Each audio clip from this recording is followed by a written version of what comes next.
Sometimes on Instagram, you may have created AI chat, and sometimes in that chat, a search feature will be there.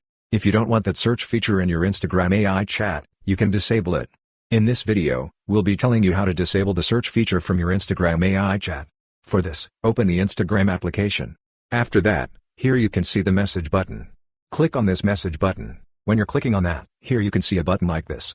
Click on this button. When you're clicking on that, here you can see AI chats.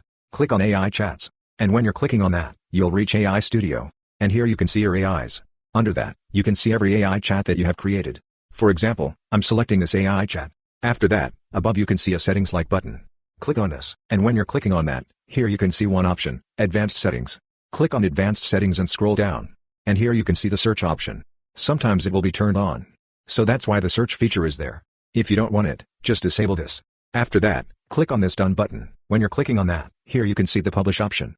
Click on Publish. When you're clicking on that, those settings will be saved. So this way, you can easily disable the search feature from your Instagram AI chat. Hope this video was helpful for you. If you find it helpful, consider subscribing. See you in the next video.